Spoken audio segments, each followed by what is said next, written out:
നമസ്കാരം, സുഹസാറാണ്. മറ്റൊരു Christmas exam special ക്ലാസ്സിലേക്ക് ഏവർക്കും സ്വാഗതം. നമ്മളിന്ന് 5 ചോദ്യങ്ങളെ ഡിസ്കസ് ചെയ്യുന്നത്. വളരെ ഇമ്പോർട്ടന്റ് ആയിട്ട് മാർക്ക് കൂടുതലുള്ള ക്വസ്റ്റ്യൻസുകളാണ്. ഇതിലുള്ള ക്ലാസ്സുകളൊക്കെ നമ്മളിങ്ങനെ തന്നുകൊണ്ടിരിക്കുന്നുണ്ട്. നിങ്ങൾ മാക്സിമം നമ്മുടെ ചാനൽ ഫോളോ ചെയ്യാൻ ശ്രമിക്കുക. മാക്സിമം നിങ്ങളുടെ ഫ്രണ്ട്സിലോട്ട് ഇഷ്ടമുണ്ടെങ്കിൽ ഒന്ന് ഷെയർ ചെയ്തേക്കണം. ഇഷ്ടമുണ്ടെന്ന് പറഞ്ഞു കഴിഞ്ഞാൽ ക്ലാസ് നിങ്ങൾക്ക് പ്രയോജനമുണ്ട്, മനസ്സിലാവുന്നുണ്ട് എന്നുണ്ടെങ്കിൽ ഉറപ്പായിട്ടും ഒരാളെങ്കിലും ഒന്ന് ഷെയർ ചെയ്തേക്കണം. ഓക്കെ, ക്വസ്റ്റ്യനിലോട്ട് നോക്കാം. ക്വസ്റ്റ്യൻ എല്ലാം നിങ്ങൾ ഒന്ന് വായിച്ച് നോക്കണേ. എക്സാമിന് നിങ്ങൾക്ക് ആദ്യമായിട്ട് ഇപ്പം നമ്മുടെ ഒരു വലിയൊരു എക്സാം നിങ്ങൾ എഴുതാൻ പോകുന്നത്. ഓൺ എക്സാം പ്രത്യേകിച്ച് ക്ലാസ്സുകളായിരുന്നു, അതൊരു പബ്ലിക് എക്സാമിന് മോഡൽ അല്ലായിരുന്നു. പക്ഷെ ഇത് അങ്ങനെയല്ല, ഒരു പബ്ലിക് എക്സാമിന്റെ രീതിയിൽ കൂടെ ആയിരിക്കും ഈ ക്വസ്റ്റ്യൻ വരാൻ പോകുന്നത്.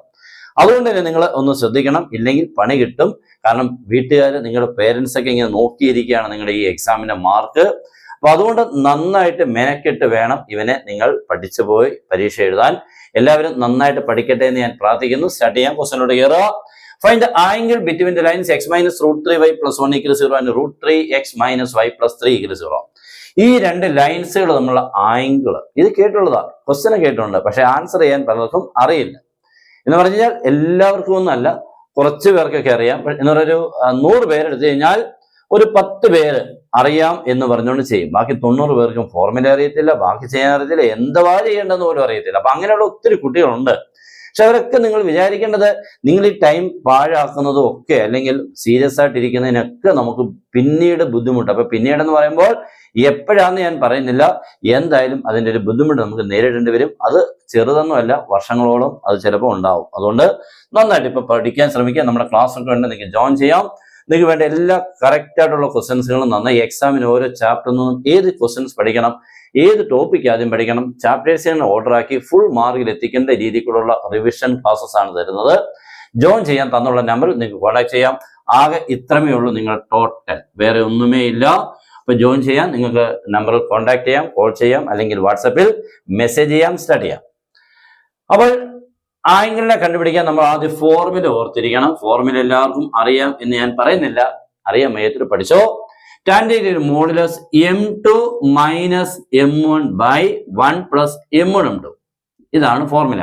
m2 minus m1 by 1 plus m1 m2. tan a minus tan b by 1 plus tan a tan b. ഓർമ്മയില്ല formula? tan of a minus b അയാളുടെ തന്നെയാണ് കേട്ടോ. അപ്പൊ tan of a minus b tan a minus tan b by 1 plus tan a tan b എന്നുള്ളതാണ് m2 minus m1 by 1 plus m1 m2. ഇതാണ് രണ്ട് ലൈൻസുകളുടെ angle. അപ്പൊ ഇവിടെ നമുക്ക് അറിഞ്ഞിരിക്കേണ്ടത് m1 m2. m എന്ന് കേൾക്കുമ്പോഴേ അറിയാം സ്ലോപ്പാ. രണ്ട് ലൈൻസുകളുണ്ട്, m1 m2. ഈ ലൈനിന്റെ സ്ലോപ്പ് m1, ആ ലൈനിന്റെ സ്ലോപ്പ് m2. ഒരു ലൈനിന്റെ സ്ലോപ്പിനെ നമ്മൾ കണ്ടുപിടിക്കാൻ എന്താ ചെയ്തുകൊണ്ടിരുന്നെന്ന് ഓർമ്മയുണ്ടോ?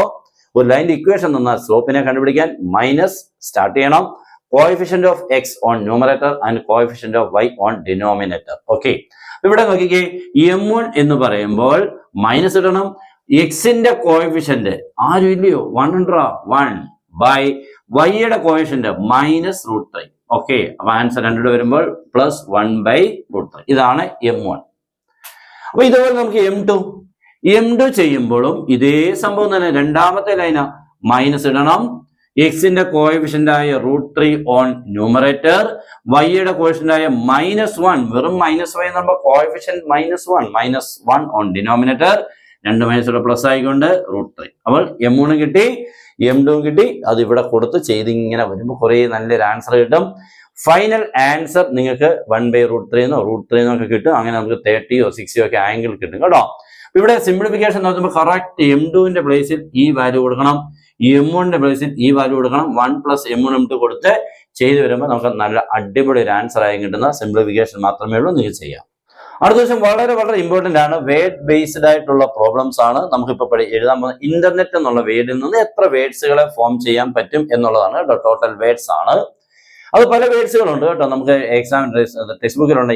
ഇൻഡിപെൻഡൻസ്, മിസിസിപ്പി, അങ്ങനെയുള്ള കുറെ വേർഡ്സുകളുണ്ട്. അലഹബാദ്, പിന്നെ എന്ത് വേണ്ട, മമ്മൂട്ടി, മോഹൻലാല്, അങ്ങനെയൊക്കെയുള്ള പുതിയ അല്ലെങ്കിൽ പുതിയ വേർഡ്സുകൾ നമുക്ക് നമ്മൾ യൂസ് ചെയ്യുന്ന പല വേർഡ്സുകളും നമുക്ക് യൂസ് ചെയ്യാം, ചോദിക്കാം. ഇതിപ്പോ ഞാൻ ഈ ഇന്റർനെറ്റിൽ നിന്നും എത്ര വേർഡ്സുകളെ നമുക്ക് ഫോം ചെയ്യാം. അപ്പൊ ഇന്റർനെറ്റിനുള്ളിൽ നിന്ന് ടോട്ടൽ വേർഡ്സ് ഫോം ചെയ്യാനുള്ള ഫോർമുല n ഫാക്ടോറിയൽ ബൈ ആണ് p1 factorial into p2 factorial into ഇങ്ങനെ പോയിക്കൊണ്ടിരിക്കും. അപ്പൊ what is n, p1, p2 ഇതൊക്കെ എന്താണെന്ന് അറിയണം. n എന്ന് പറഞ്ഞാൽ total letters in the given word. ഇവിടെ നോക്കി 1 2 3 4 5 6 7 8. അപ്പൊ എന്നിന്റെ പ്ലേസിൽ 8 ആണ് കേട്ടോ. 8 ഫാക്ടോറിയൽ ബൈ.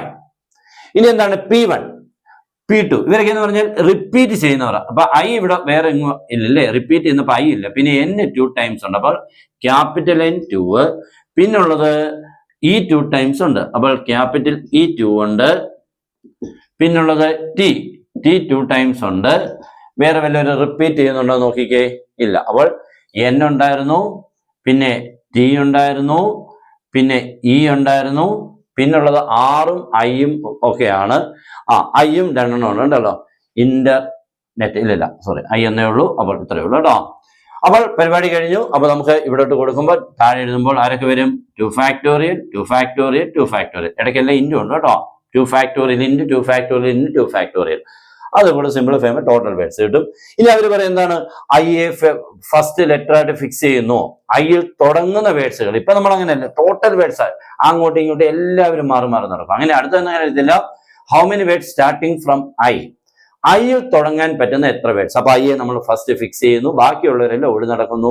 അടുത്ത് ചോദിക്കാം, ഐയിൽ തുടങ്ങുന്നു, അതുപോലെ ആറിൽ തീരുന്നു. ഐയിൽ തുടങ്ങണം, ആറിൽ തീരണം, അങ്ങനെയുള്ള. അപ്പൊ ഐയും ആറും ഫിക്സ് ചെയ്തിട്ടേക്കോ ഫസ്റ്റും ലാസ്റ്റുമായിട്ട്. മറ്റുള്ള ലെറ്റേഴ്സുകൾ ഇടയ്ക്കിടയ്ക്ക് ഓടി നടക്കുമ്പോൾ ഉണ്ടാകുന്ന വേർഡ്സ്. ഇങ്ങനെ പല രീതിയിൽ കൂടെ. പിന്നെ വവൽസുകൾ ഉള്ള എത്ര വേർഡ്സുകളുണ്ട്? ഇനി വവൽസുകൾ ഒരുമിച്ച് വരാത്തത്, വവൽസ് ഒരുമിച്ച് വരുന്നത്, വവൽസുകൾ ഒരുമിച്ച് വരാത്തത്, ഇങ്ങനെയുള്ള പല ക്വസ്റ്റ്യൻസുകൾ ഒരു വേർഡിൽ നിന്നും ചോദിക്കാം. അപ്പൊ അതിവനെ പഠിച്ചോണം, ഉറപ്പായിട്ടും ചോദിക്കുന്ന ഒരു ക്വസ്റ്റ്യൻ ആണ്. ഇവനെ പഠിച്ചോണം. പിന്നെ പല വേർഡ്സുകളെ ഞാൻ പറഞ്ഞ പോലെ പഠിച്ചോണം. ഇഷ്ടംപോലെ മലയാളം എന്നുള്ള വേർഡ് വരാം, മാത്തമാറ്റിക്സ് എന്നുള്ള വേർഡ് വരാം. എല്ലാ വേർഡുകളും നമുക്ക് ചോദിക്കാം കേട്ടോ. ഓക്കെ, ഫേസ്ബുക്ക് ഒന്നും വാട്സപ്പും എല്ലാം വേണേൽ ചോദിക്കാം. ഓക്കെ, അടുത്ത് നോക്കിക്കേ, x-3x all raised to 4 expand ചെയ്യാനാണ് കേട്ടോ. ഇയാൾ നമുക്ക് എക്സ്പാൻഡ് ചെയ്യാന്ന് പറഞ്ഞാൽ നമ്മൾ a+b raised to n-ഉം a-b raised to n-ന്റെ എക്സ്പാൻഷൻ നിങ്ങൾ എങ്ങനെയാണ്, ഇത് പലരും പലതായിട്ടാണ് പഠിപ്പിച്ചേക്കുന്നത്. ഇപ്പൊ ഞാൻ പഠിപ്പിക്കുന്ന പോലെ ആയിരിക്കത്തില്ല സ്കൂളിൽ പഠിപ്പിക്കുന്നത്. ആ സ്കൂളിൽ പഠിപ്പിച്ച പോലെ ആയിരിക്കത്തില്ല വേറെ സ്കൂളിൽ ടീച്ചർ പഠിപ്പിക്കുന്നത്. പല രീതിയിൽ കൂടെ പാസ്കൽസ് ട്രയാങ്കിൾ വരെ ഉപയോഗിച്ചുകൊണ്ട് ഇത് എക്സ്പാൻഡ് ചെയ്യുന്നതായിട്ട് ഞാൻ കണ്ടിട്ടുണ്ട് കുട്ടികൾ നമ്മളിത് പഠിക്കുന്നവര്. പക്ഷെ നമുക്ക് ഇതിന് എപ്പോഴും ഹയർ സ്റ്റഡീസിലോട്ട് പോകുമ്പോൾ അതൊന്നും അല്ല നമുക്ക് വേണ്ടത്. റിയൽ എക്സ്പാൻഷൻ ബൈനോമിയൽ തിയറം തന്നെ യൂസ് ചെയ്യണം.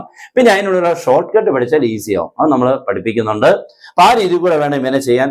ഇത് പലർക്കും ബുദ്ധിമുട്ടാണ്, തെറ്റിപ്പോകും. എഴുതി പോകുമ്പോൾ തെറ്റാറുണ്ട്. ഇതിപ്പോ 4 ആയതുകൊണ്ട് വലിയ കുഴപ്പമില്ല. 5ഉം 6ഉം ഒക്കെ വന്നു കഴിഞ്ഞാൽ ടേംസിന്റെ എണ്ണം കൂടുന്നതിനനുസരിച്ച് എഴുതുമ്പോൾ തെറ്റാൻ സാധ്യത വളരെ വളരെ ശ്രദ്ധിക്കണം. നമ്മുടെ അടുത്ത ക്വസ്റ്റ്യൻ വളരെ വളരെ ഇമ്പോർട്ടന്റ് ആണ്. എല്ലാ വർഷങ്ങളിലും ചോദിക്കുന്ന ക്വസ്റ്റ്യൻ ആണ്. യു ഉണ്ട്, എ ഉണ്ട്, ബി ഉണ്ട്. Verify A union B whole complement equal to A complement intersection B complement. ഇത് എക്സാമിന് എപ്പോഴും ചോദിക്കും. ഇതിപ്പോ നോക്കിക്കഴിഞ്ഞാൽ ഞാൻ സെറ്റ് ബിൽഡർ ഫോമിലാണ് സെറ്റുകളെ തന്നേക്കുന്നത്. ചിലപ്പോൾ റോസ്റ്റർ ഫോമിൽ തരാം, ചിലപ്പോൾ ഇങ്ങനെ വെൻ ഡയഗ്രം തരാമെന്ന് പറയുന്നത്. പക്ഷെ അത് നമുക്ക് പഠിക്കാനില്ലാത്തതുകൊണ്ട് ചാൻസ് കുറവാണ്. അപ്പൊ U equal set of all x. X is a natural number less than 10. 10ൽ താഴെയുള്ള നാച്ചുറൽ നമ്പറുകളാണ് യു എന്ന് പറയുന്നത് നമ്മുടെ യൂണിവേഴ്സൽ സെറ്റ്. എ എന്ന് പറയുന്ന set of all x. X is A even natural number less than 10. 10ൽ താഴെയുള്ള ഈവൻ നാച്ചുറൽ നമ്പേഴ്സ് ആരൊക്കെയാണ് വരുന്നത്? 2, 4, 6, 8. Next X is a natural number less than 7. വെറും നാച്ചുറൽ നമ്പർ ലെസ് ദാൻ 7 ആണല്ലോ. ഇതെല്ലാം നമ്മൾ സെറ്റുകളെ ഫോം ചെയ്തിട്ട് ഇത് വേരിഫൈ ചെയ്യണം. ഇത് വേരിഫൈ ചെയ്യണമെങ്കിൽ ലെഫ്റ്റ് ഹാൻഡ് സൈഡും റൈറ്റ് ഹാൻഡ് സൈഡും പ്രത്യേകം ചെയ്ത് ഫൈനൽ ആൻസേഴ്സ് തുല്യമാകണം. ഇത് ചെയ്യണമെങ്കിൽ നിങ്ങൾ ആദ്യം എ യൂണിയൻ ബി യെ കണ്ടുപിടിക്കണം. എന്നിട്ട് എ യൂണിയൻ ബിയുടെ കോംപ്ലിമെന്റ്. അങ്ങനെ 2 സ്റ്റെപ്പിൽ കൂടെ വേണം ലെഫ്റ്റ് ഹാൻഡ് സൈഡ് കംപ്ലീറ്റ് ചെയ്യാൻ. റൈറ്റ് ഹാൻഡ് സൈഡ് 3 സ്റ്റെപ്പ് വേണം. ഫസ്റ്റില് A complement, second B complement, മൂന്നാമത് ഇവര് തമ്മിലുള്ള ഇന്റർസെക്ഷൻ. ഓക്കെ, ഇത്രയും ചെയ്യണം. Next P equal set 1 2 find P cross P cross P. കേട്ടോ, വളരെ രസകരമായിട്ടുള്ള ക്വസ്റ്റൻ ആണ്. പി ക്രോസ് പി എന്നാണ് ക്വസ്റ്റ്യൻ. അപ്പൊ നമ്മൾ ആദ്യം ചെയ്യേണ്ടത് പി ക്രോസ് പി മാത്രം ചെയ്യണം കേട്ടോ. P cross P equal to എന്ന് എഴുതി ഈ സെറ്റിനെ 2 തവണ എഴുതണം. P cross P. ഓക്കെ, അപ്പൊ നമുക്ക് കിട്ടുന്നത് എന്തൊക്കെയാ? 1 1 1 2 2 1 2 2 ഇങ്ങനെ ഓടേഡ് പെയർ കിട്ടുന്നില്ലയോ? ആ കിട്ടിയ ശേഷം ഒന്നുകൂടെ പി എടുത്ത് മൂന്നാമത് ഈ സെറ്റിനെ ഒന്നുകൂടെ എടുത്ത് ക്രോസ് ചെയ്യുമ്പോൾ ഓടേഡ് ട്രിപ്ലറ്റ് ആണ്. 3 പേര് വെച്ച് ഇങ്ങനെ വന്നുകൊണ്ടേയിരിക്കും. അങ്ങനെ 8 ഓടേഡ് ട്രിപ്ലറ്റ്സ് നമുക്ക് കിട്ടും. ഇതാണ് അതിന്റെ ആൻസർ. വളരെ ഇമ്പോർട്ടന്റ് ആയിട്ടുള്ള മറ്റൊരു ക്വസ്റ്റൻ ആണ്. ഇതാണ് നമുക്ക് ഇതിനകത്തുനിന്ന് ഈ 5 ചോദ്യങ്ങൾ ഏറ്റവും കുറഞ്ഞ് നമുക്ക് 15 മാർക്കിന് ഉറപ്പിക്കാവുന്ന ക്വസ്റ്റ്യൻസുകളാണ്. ഓക്കെ, അപ്പൊ ഇതേപോലെയുള്ള ക്ലാസ്സുകൾ ഇങ്ങനെ വന്നുകൊണ്ടേയിരിക്കും. മാക്സിമം നിങ്ങൾ ഷെയർ ചെയ്യുക, അതുപോലെ നമ്മുടെ ചാനൽ ഫോളോ ചെയ്യുക. Good bye.